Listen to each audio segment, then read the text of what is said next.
right. Good morning, gamers. How are you all doing today? Hope your Wednesday is off to an excellent start. Welcome to Midnight Hatter Live, the weekly variety show where we talk Gundam, gaming, and Gunpla. I am your host, Steven, aka Midnight Hatter. And a wise man once said that if there's an elephant in the room, introduce him. So you guys might notice that I am without my thrilling co-host, Adam Blue, today. Well, I just really wanted to get ahead of some rumors. Yeah, we have fallen out again, of course, and that's why I wanted to stream early today so that I could address some of these rumors before they come out later in the day. You see, it came out that Adam publicly stated that the Zeta Plus mobile suit is mid, and I expressed to him that that was cap and that he was no longer bussing for real. So, yeah, I wanted to make sure that I addressed those rumors early and, um, you know, just cover all my bases there. No, I kid, of course. Well, I've got some work stuff going on today, so early stream today. Hopefully, you guys aren't bombarded with content, and you're down to hang out with me. I see we've got some of our friends here in the chat already. Ultronymous, Pyro, Dylan. Good to see you guys. Hope you are, yes, physically shriveled, shriveled with Hatter attempting young speak. Yeah, I'm peak boomer, in fact.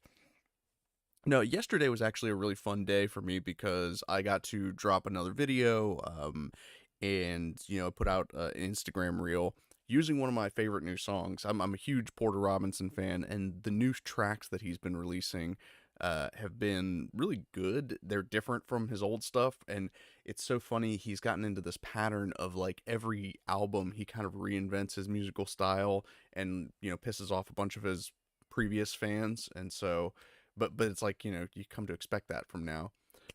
um but yeah, I thought it was a fun video because and maybe this is going to be my new thing, is like I'm the trash man. Taking old broken things and turning them into Gunpla is a lot of fun. So if you haven't seen that video yet, definitely go check it out. I got to feature this little ball that I threw together. Actually, I can go ahead and switch over to the screen share mode here so that you guys can see all of the thrilling details of this ball marine type that I made using yogurt tops from from my daughter's food. What was interesting is I ended up having to use, and you probably can tell from the video that I didn't have it wired up with batteries.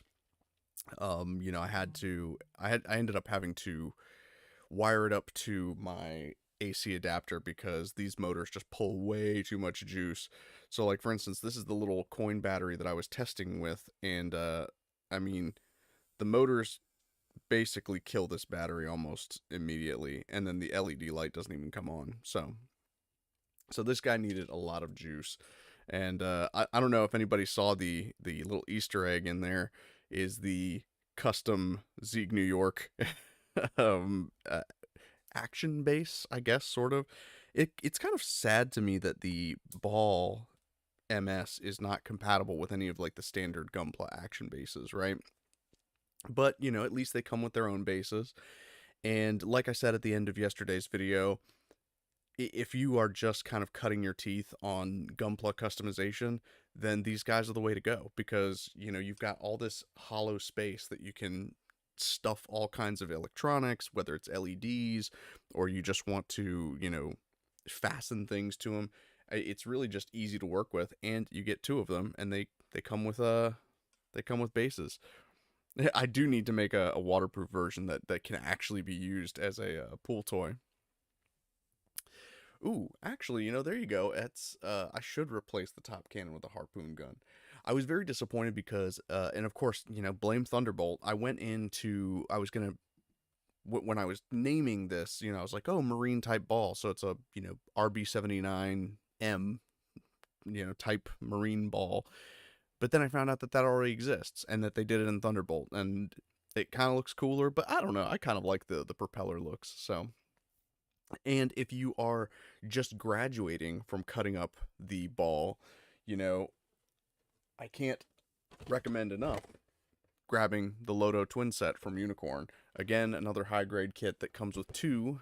They're slightly smaller than your average mobile suit, but they have like that military look and they transform, so you can do all kinds of fun stuff with them.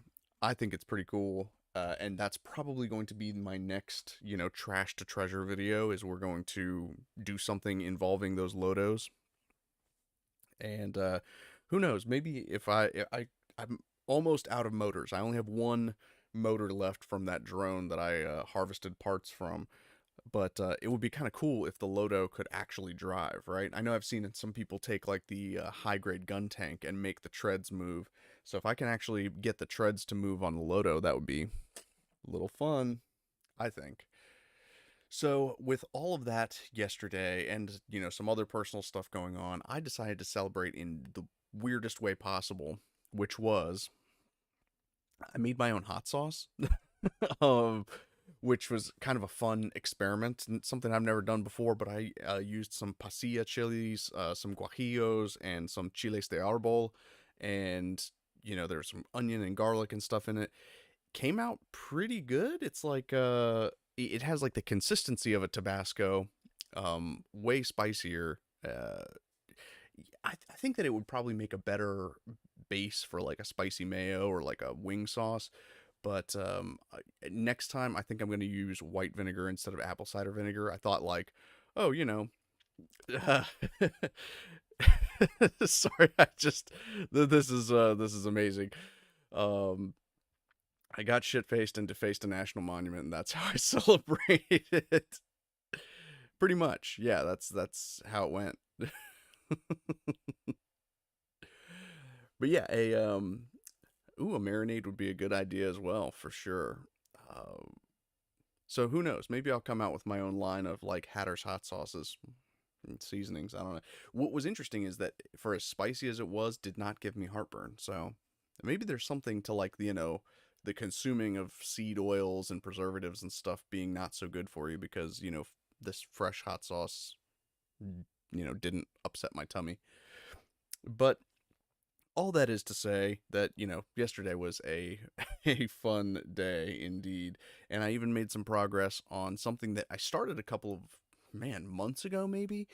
So you probably saw from the thumbnail that today I'm going to be showing off some of the early prototypes of the Patreon perk that's going to be coming out tomorrow for members of the $5 and up tiers. Obviously, every month I give away a STL to the people that decide to support the channel. I appreciate you guys. You guys keep the lights on here, quite literally. And one of the things that I had been working on was this, adapting the Mark II cockpit that I found on Thingiverse and trying to upgrade it a little bit. And it actually turned out to be a much more monumental task than I could have imagined. I ended up doing a lot of the sculpting and building myself of these individual components, but I'm pretty happy with the results so far. We're going to be doing some test fitting here in just a moment to because obviously this thing has to be ready to go tomorrow, right? I've got 2 days. So, but still, feet to the fire. I do want to have this ready to go by tomorrow, mostly because I want to have my parts printed and painted and looking good for some photos. And yeah, I think it'd be fun to make a video about this. I have not made the video that I'm actually going to have on the screen yet, so that's going to be a challenge. So if you guys have any suggestions, drop them in the chat. Let me know what the video should be of, because I was leaning towards just taking some of the stills, well, not stills, but some of the short clips from the Zeta Gundam New Translation movie trilogy. There are some individual shots of the cockpit, and you're kind of in the cockpit and you see the computer monitor light up, and it's got all of the sort of calibration monitors and the radar and all that stuff. And then at the end of the final movie, there is that scene where the biosensor kicks on. Camille is, going crazy, and like the computer monitor starts like flickering and kind of kind of bugging out. But Oh, you know what? And either way, what I was definitely gonna do was the video was gonna be set to Tokyo Koete, the Zeta Gundam intro theme, because I think that'd be cool if it just played that. And I think you're gonna be impressed with what we do with the speakers and stuff, because this like I said, I'm really proud of how this thing is coming together. Um, but yeah, without much further ado, there was something I forgot to drop in the chat, which was the link to the actual screen. So, well, you know, I'll drop it in, like I'll put a pinned comment later so that you guys know where to find it. So let me hop back into our screen share view if I can. Yeah. So here is the core piece that has been kind of remodeled and redesigned by me. So the most of the chair part of the cockpit is the same, and I'll pull up the 3D model here in just a minute to show you guys, but I wanted to show you guys the physical printed piece. This just came off this morning, so I still need to clean up the back and get some of these support marks and things off, and you'll see that there's like a little channel back here. I actually have some comments about this because when I was making the thumbnail for this video, I realized that there actually are exposed cables here. And so we'll get into it, but I think that I might redesign this back portion to include those cables. I see the void. So, as you guys know, I'm a big fan of these Tiny Circuits products. Here's the little Tiny Circuits SD card. I need to find my SD card adapter so that I can actually upload things to this. But so this is part of the Tiny Video Kit. It's, really, really compact. It's two components, basically. You've got an SD card reader with a audio jack the speaker connects to.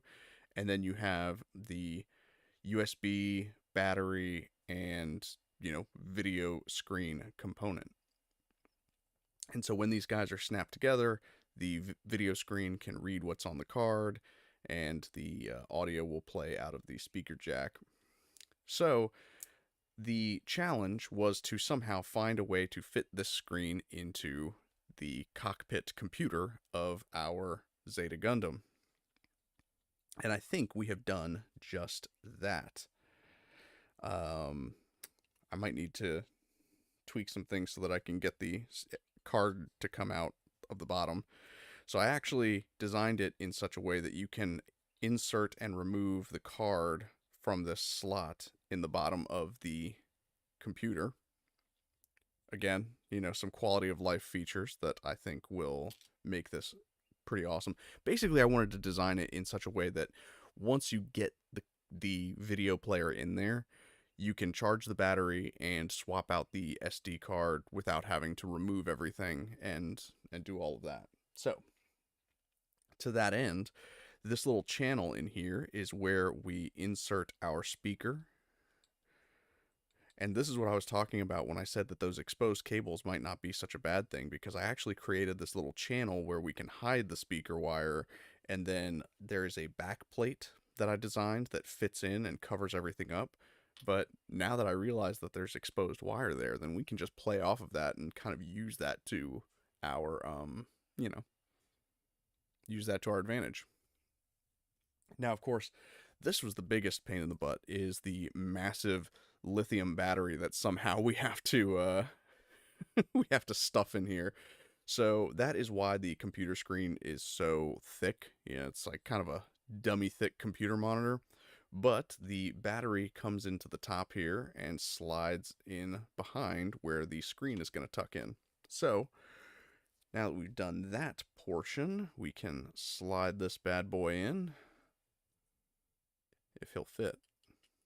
It's kind of thick.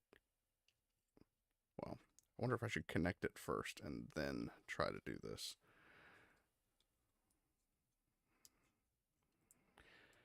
The biggest problem I had was trying to figure out, how wide to make it, because obviously the screen itself is not particularly wide, but it's got these switches and buttons that you need to be able to access through the side here, which, as you can see, I've created these channels where you can access the play button, the pause button, and the on-off switch.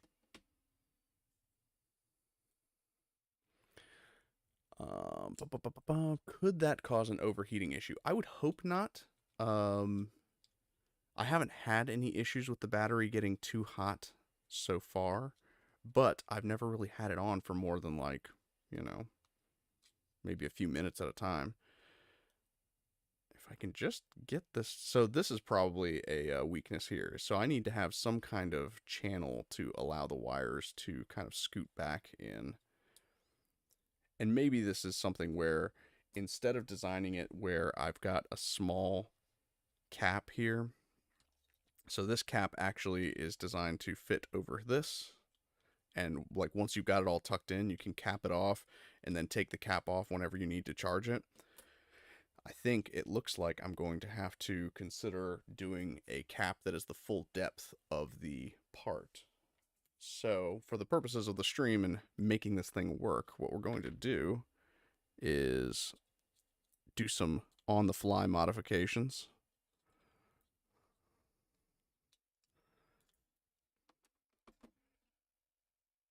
We're just going to create that channel ourselves.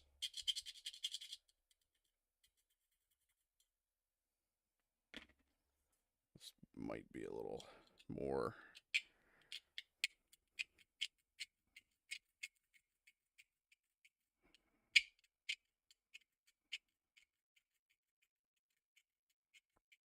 Some sanding ASMR here. Let's see if that's enough to. Oh, that's the wrong wire. It really just needs to be large enough for the wires to tuck into while the screen is going down.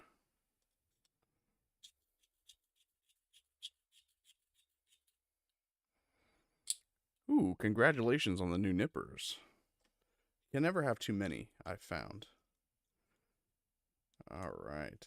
A sliding cap would be the way to go. I mean, that would be a feat of engineering in and of itself. So now that we've got that little channel, maybe we can get the screen in front. Still need to make the channel a little wider. Let's try using this guy again.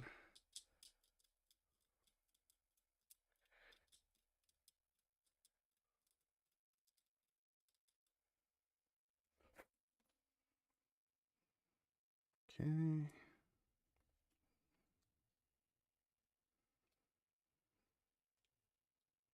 There we go. And then yeah, so this probably isn't going to work the way that I have it envisioned anyway, because you're going to have all this exposed wire that needs to be addressed here. If I can just get this power cable in. I might have it backwards. Let's try it this way.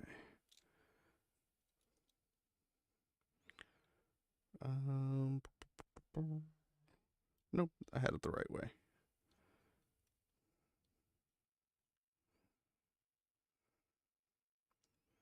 And I can already tell that my cap isn't going to fit over top anyway because of how high the screen is riding up in the case here.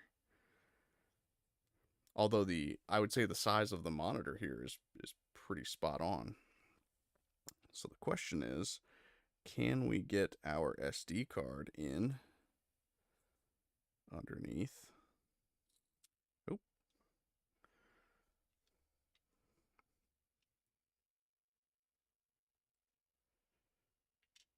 Also, which way does it go? That would have been smart of me to check out before I did all this.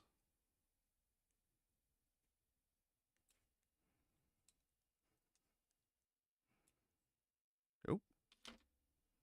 Oh, I must have missed the slot because it's now not coming out. I know it's not supposed to go that deep. Hey. So let's see. Or a hinged one. Hinged is pretty easy to make on a 3D printer, yeah. Um, I could see that, but on a small scale, anything will be fragile. Yeah, that's. You have a very strong point there. Um, yeah, and it looks like. I don't know if you guys can see this as clearly as I can, but I can tell that my audio cable is just off place by a little bit. So, like, here is the slot for where the audio cable is supposed to slide in, right? But I can see that the audio port is actually like right here. So it's kind of like difficult to work with and get that in there. Um, Now for the SD card, I think we're having the same issue here where um, yeah.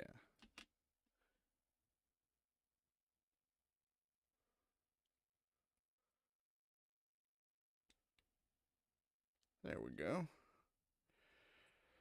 So that's the way the SD card is supposed to slide in, but as you can see, um, it's not like it needs to be pushed in more center. So the audio cable needs to come in probably to right here, and the SD card, I think the slot is wide enough, but it's just in the wrong spot.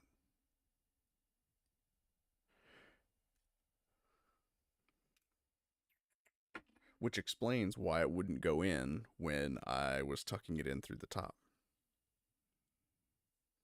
Time to bust out the old micrometer. I think we're going to need that today.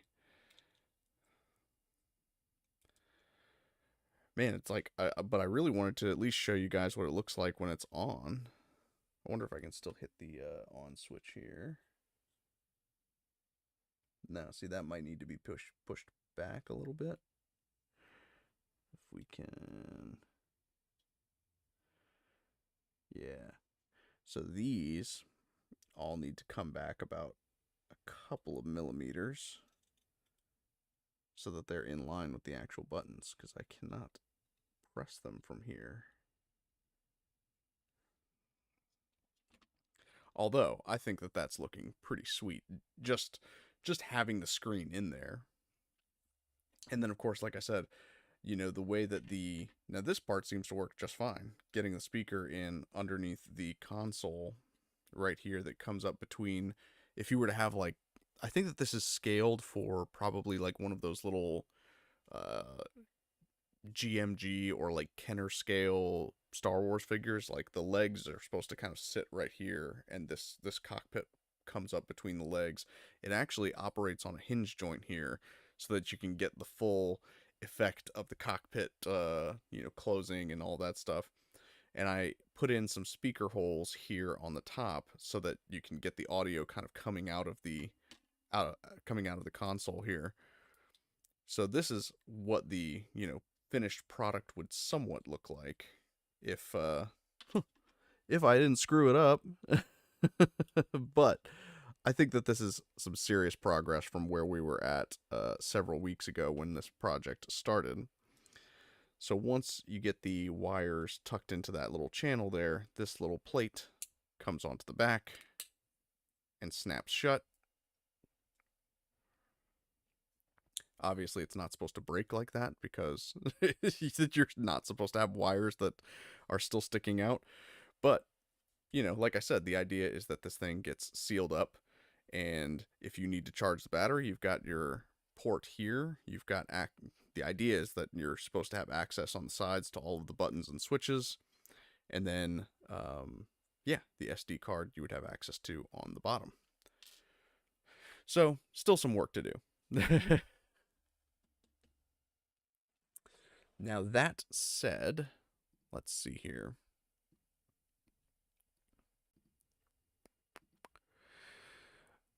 A small piston could give it that sweet lift and retract. Yeah, you know what? Actually, a servo motor would probably be the way to go, because that is something um, that not only would be, less less drag, less force on the resin parts, but if it were a servo motor, then you could hook it up to one of the tiny circuits microcontrollers. So like that would be the coolest thing would be, right, like to have oh, did I even click that? Yeah, there we go. Yeah. So if you had a servo motor that was controlled by one of the tiny circuits microcontrollers, which is basically just a fancy Arduino. Yeah. See, now we're cooking, because I think that this is going to make like a sweet little diorama once I get all the parts working. I will say that the it's probably the battery, but like there's a lot of weight added to it from this screen, so I might have to reinforce this hinge so that it's not as flimsy, because it wasn't designed to carry that weight. So now that said, let me hop over into our screen share view. So here is the model, kind of where we're at now. This is what's the sort of existing template looks like. There's a seam right here in the base because my 3D printer is not large enough, and so if your printer's like mine and it's a wee fellow, then you're gonna want to print the base in two parts. But this actually has a secondary benefit, and that is that I designed a sweet looking faceplate for it. And so the front half is going to have this sweet faceplate, MSZ06, Anaheim Electronics Zeta Gundam. It's got the variable mobile suit and wave rider system, anti-Earth Union group, pilot Camille Badan. But we didn't stop there. No, you will be able to switch this out for a front plate that says Ruluka instead if are a simp. um Oh yeah, so I see you, Pyro.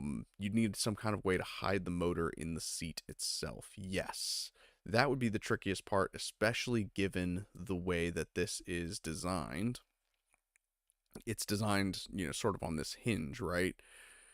So, what I have been learning in my experiments with using Arduinos to control parts of mobile suits is that you can use a servo in certain instances. The servos are kind of big. Like the smallest servo I've been able to find is like 17 millimeters by 23 millimeters, and then like it's about 1.5 millimeters wide. So they're kind of like these rectangular blocks that are kind of hard to work with.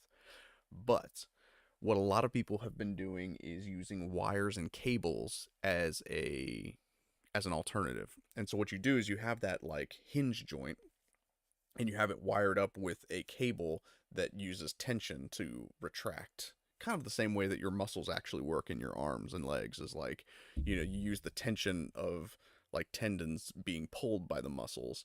So if you were to hide yeah, you could hide the motor itself in the chair. Yeah, uh, a pulley. That's science. It's a pulley.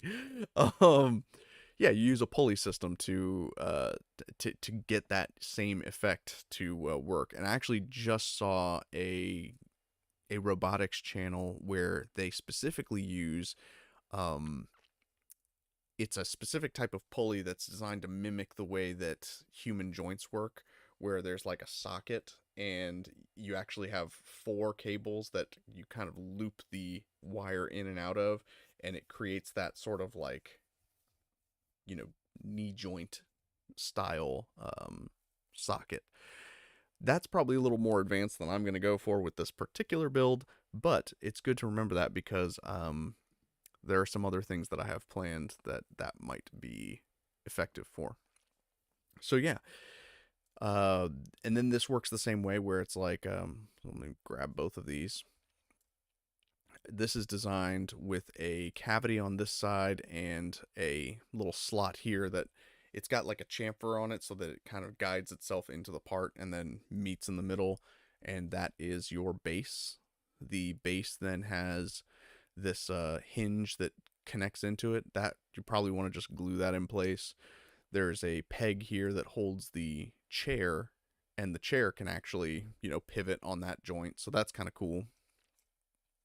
But yeah, like I said, what you guys are probably most interested in is this component here.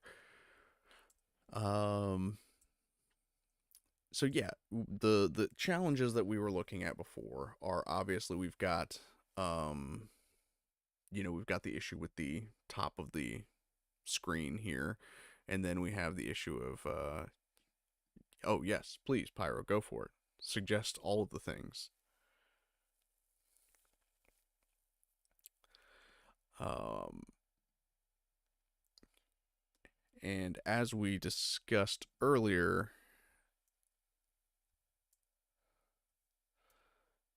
this little guy needs to move.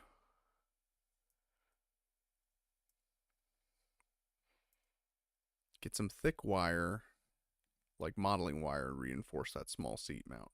Oh, so the peg that, yeah, because I mean, the original design is to 3D print, um, is to 3D print that peg, but like that doesn't, I don't know, unless you have some like unless you have like some ABS style plastic, then yeah, or ABS resin, then yeah.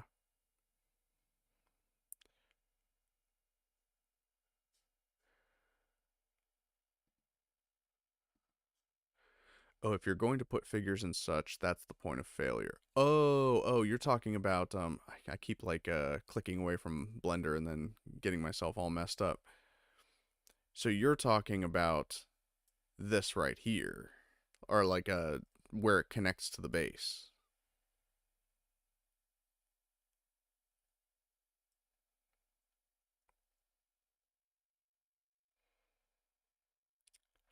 Yeah, because the I mean it's a pretty significant clamp in there. I don't know if I can really show it off, but so well, there's a boolean on it, so it's not you're not going to be able to see it with the when this is showing. But let's see. If I were to hide this,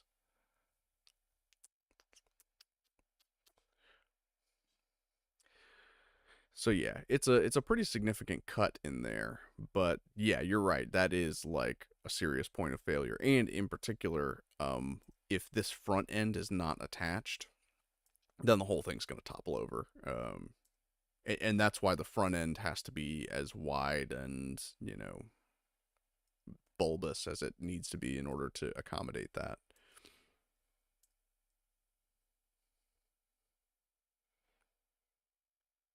Oh yeah, yeah, we could definitely mess with some colors and honestly, so we can go into our hollow view mode here to show off like where the channel is that the speaker goes into.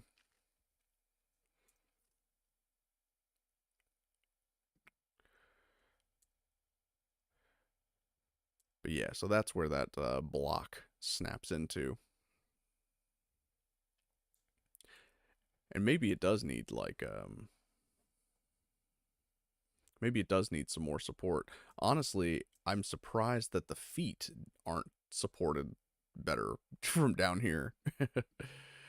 Could you run LEDs through the chair to light up the buttons? Yes, indeed. That is something that I thought about doing, and I might do on a later prototype after I get the screen part working, obviously. But yeah, I really wanted to replace like, especially these panels here. All of these like flat panels. I wanted to replace those with just clear, whether it's clear acrylic or if I 3D print clear plates that can sit in those slots. I wanted to replace them with just something that I could run LEDs through. And then, of course, if that were the case, we would have to have a much stronger reinforced area here. I would probably even get rid of the pivoting and just make it a solid channel that I could run all kind of wires through in order to power it from the base, and then probably just like hollow out the bottom of the base to hide batteries and stuff.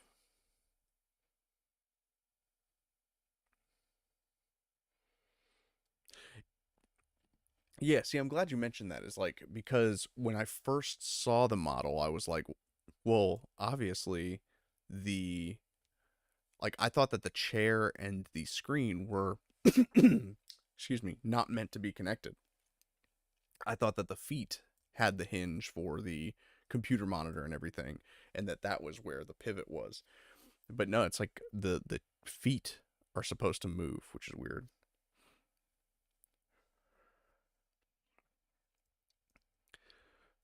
Oh, hey, what's going on, Rogue New Type? Yes, indeed, we are making a putting the finishing touches on this little guy, which I guess it's figure scale. I mean, if we were to look at maybe like the Gundam Mark II can sit and there we go, sit and watch itself from, that would be something like super meta, a mobile suit piloting mobile suits.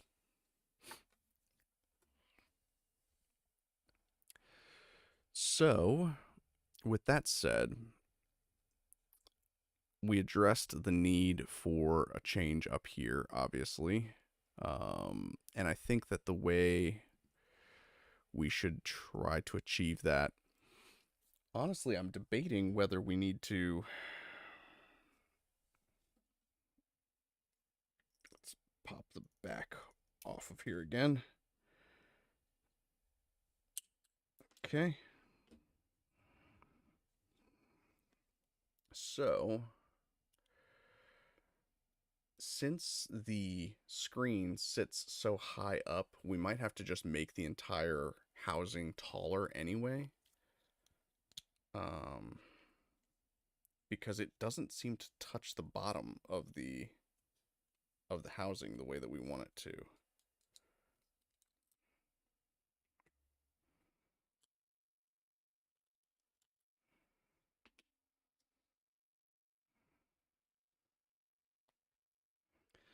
So I think the best way to do this would be to create a basically a mock version of the screen that we can use in place here. If we open this up and get rid of the lid here, so this is how it is looking so far. Let's take some measurements. So for one thing, getting resin dust all over my screen here. So our screen width, including the buttons, is 27.5 millimeters. So let's go ahead and do this. We're going to add a new cube to the scene, and we are going to make it 27.5 millimeters, and depth-wise, it is 6.7, and height, we are looking at 25.4.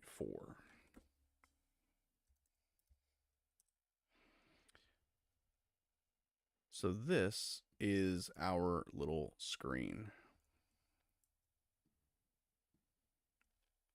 Now we need to add all of the accoutrement to it. As you can see, this model's like off-center and stuff too, so that's always a pain in the butt. So for one thing, we have 4 buttons that are 0.8 millimeters in depth. So let's go ahead and we're going to add another cube. And it's going to be 0.8 millimeters in depth. I'm just going to say, yeah, 2 millimeters is fine there because I really don't have a way of measuring like from that direction. But on the z-axis, we are looking at 1.6. And with this one, I'm going to do something a little different because I want to apply a mirror modifier to it. So we're going to tab into it and move everything up so that it is in line with our screen. And this is just going to make sure that I keep everything nice and clean. We are going to add a mirror modifier, which should create a second button on the x-axis. I don't know if you guys can see that too clearly. I suppose I can, you know, hide the existing housing. That might help. There we go. Modifiers in Blender are just amazing because, you know, you can do all of these types of things with much more ease. So now we need to measure the oh yes, Dylan, making the lid the entire console top probably is going to be the way we have to go, and raising it up in order to allow clearance for the battery cable, because that proved to be a bit of an issue. And you know, I'm trying to think because Tiny Circuits does sell a lot of 3.7 volt batteries. This is the one that comes with the video kit. I bet I could find a smaller one that still generates enough power. I mean, the drone that I harvested the motors for the last project from, I mean, look at the difference in the size of these batteries. Like, and this one is 3.7, not as much current though. It's 110 milliamps. But yeah. So this is the battery for the screen. This is the battery for a drone. So, I mean, I think that would probably give enough juice to power the thing. But I don't know. The drone doesn't have a speaker, so um so this is where it gets tricky, is trying to measure the placement of the buttons on the sides.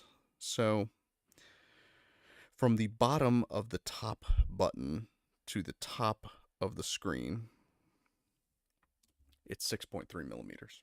So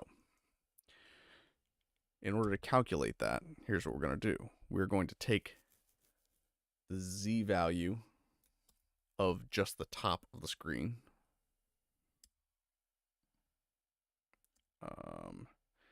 and then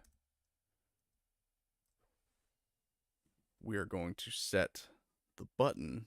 Now, because the origin of the button is in the center, what we need to do is we're going to say it's the top of the screen minus 6.3, but then we have to add half of the button's height in order to, what was that again? 1.6. So we have to add 0.8.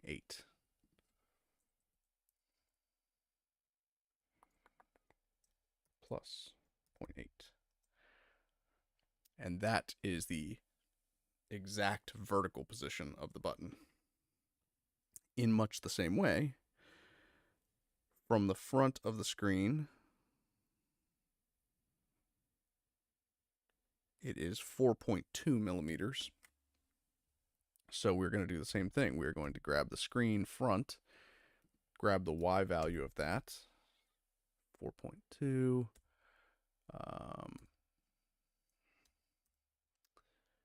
So the Y value is going to be this, plus 4.2. Well, that's not the direction we wanted to go. I guess it's minus 4.2. There we go.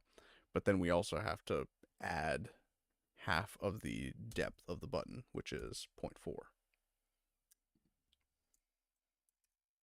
Plus 0.4. And that is the correct position of that button. If they're as affordable as I think they are, you could test run the batteries. This is true. And I mean, it bums me out because, this being like the Patreon perk for next month, I was hoping that, the screen itself would be pretty affordable for people so that they could actually buy the screen and then put it in their 3D printed thing. But uh, Tiny Circuits was actually running a sale for Memorial Day where it was like 25% off the entire store. So you could have gotten one of these for 25% off. Of course, now you can't.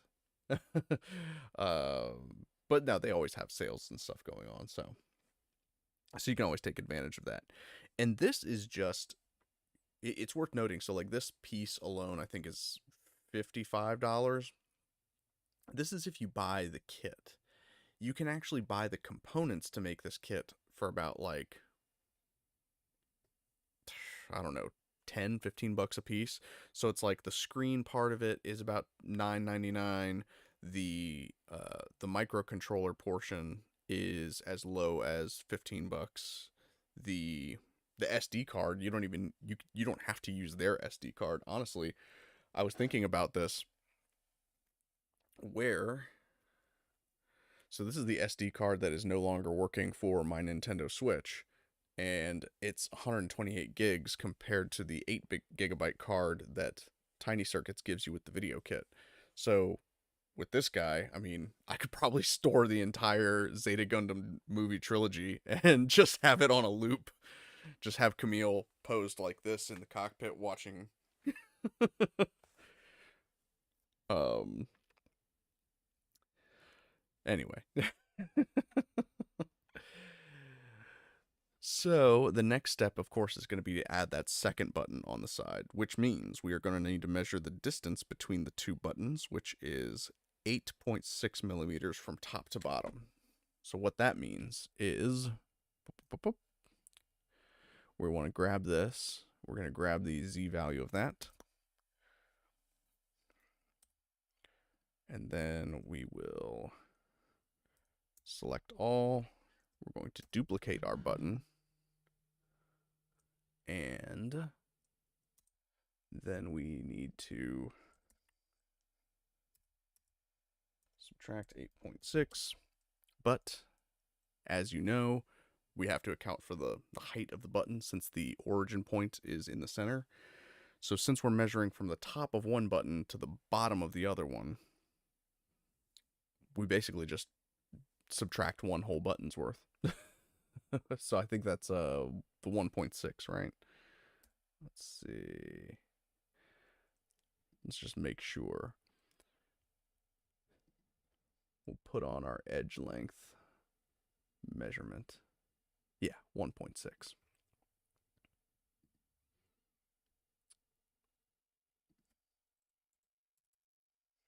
Plus 1.6. And there we go. We have our button placement. Then we're going to select all of it and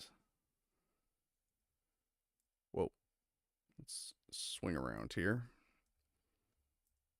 Then we just want to move them in contact with the screen. And like I said, it doesn't really matter how far they stick out because the idea is that they need to be able to be accessed from the sides. So there are our screen buttons. The next step we need to address is the audio cable. Or do we do the power? I don't know. What do you guys think?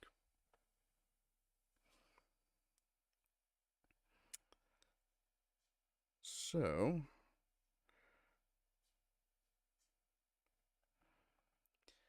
our audio port. Oh, hey, could have just taken it off. Idiot.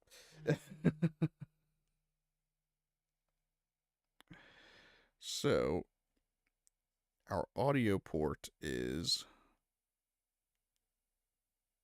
like exactly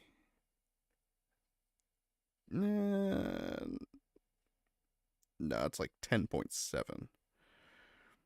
Yeah, 10.7 millimeters away from the edge. Although let's go ahead and create a you know, like I said, a visual representation of the audio cable. So we are going to add another cube.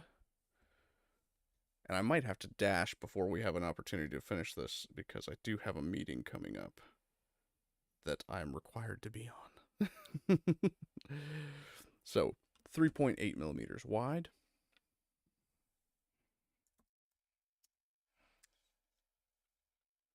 It is 3.4 with the shield attached.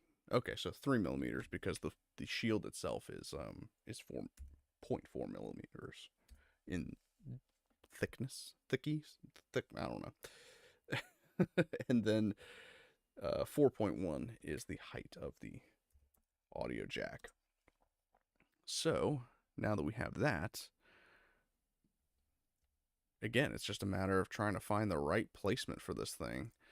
I'm surprised that my measurement, and you know what? I know exactly what I did wrong. I can tell you exactly what I did wrong. Because when I made the first housing for this thing, as you can see, this is much smaller because originally I didn't want the battery to have to live right up here. Unfortunately, the length of the battery cable was a bit of a limitation. This is something that I can try to address, but I didn't want to... Okay, let's rewind. Because I'm making the 3D print files available to Patreon supporters, I didn't want the modifications to the electronics to be a hindrance. I wanted you to be able to download and print the file and then take the physical product of the screen and install it without any additional modification. If I were to require you to have to snip the wires off of the cable and extend them, then that is a modification too far, in my opinion, to ask of people. So, for me, yes, I would rather just use an extension cord and run the battery like probably right alongside the speaker and put it like way back in here. But again, because I'm making this as a Patreon perk, I didn't want it to be something that was going to be a like a make or break factor. So yeah, that was the original housing that I had designed.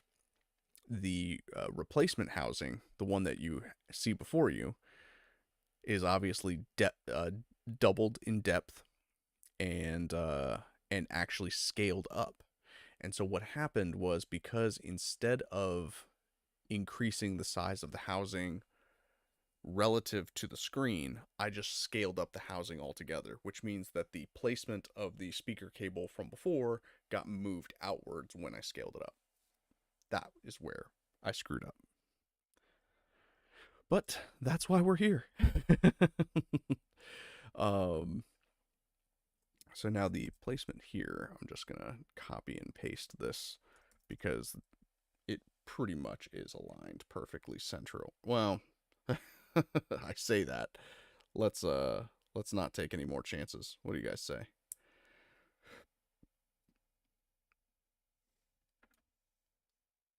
Yeah, it does sit a little bit further back.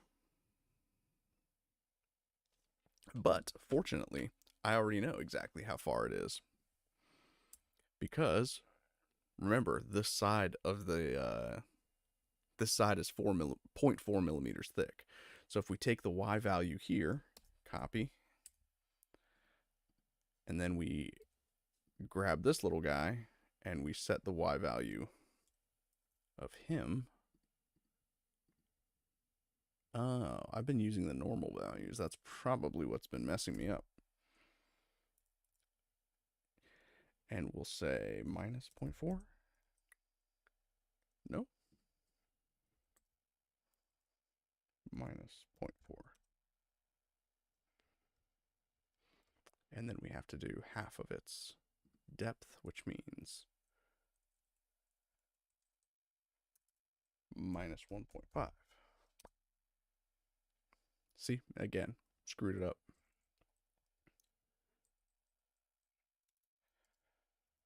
So this is actually going to be plus 1.9 because it's 0.4 plus 1.5.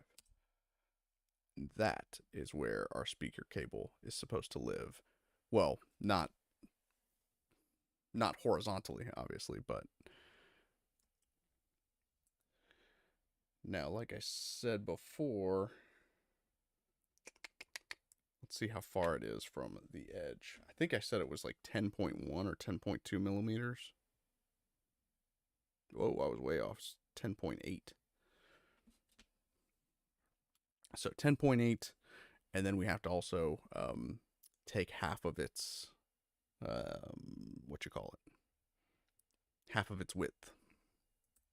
So we're going to grab this. We're going to grab the X value from that copy. We're going to grab this.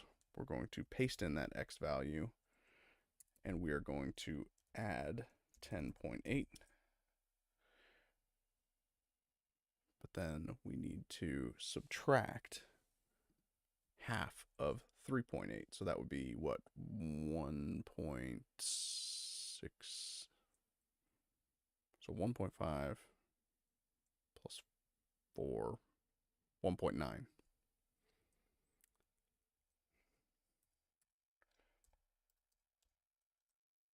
And there we go. Thanks for doing the math. My brain threatens to break if I think about math. Yeah.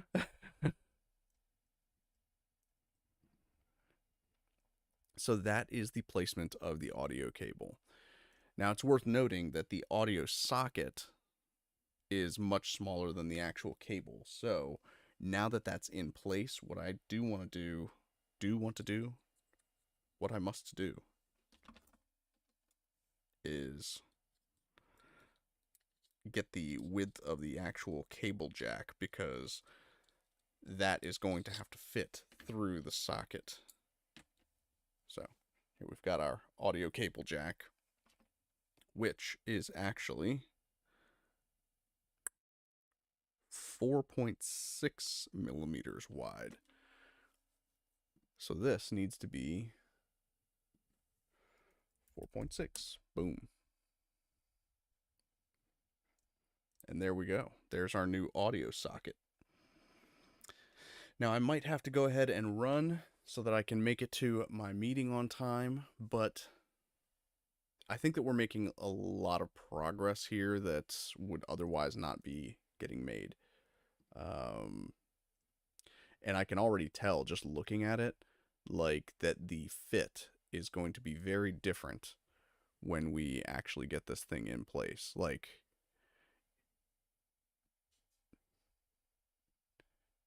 so I believe it's a 5-degree rotation. So yeah, 5-degree rotation, and then the placement of it, once it's in there, I can tell that the buttons are totally in the wrong spot.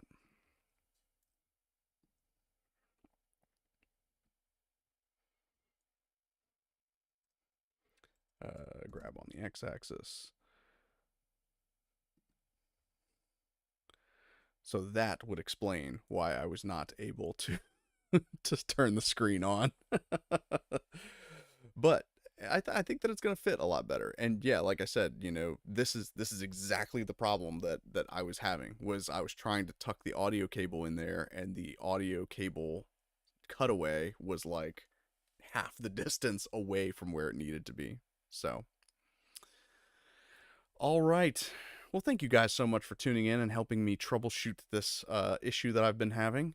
Hopefully, we'll have some time to spend together before I launch this, I guess, product over on Patreon. And thank you guys for supporting me on Patreon.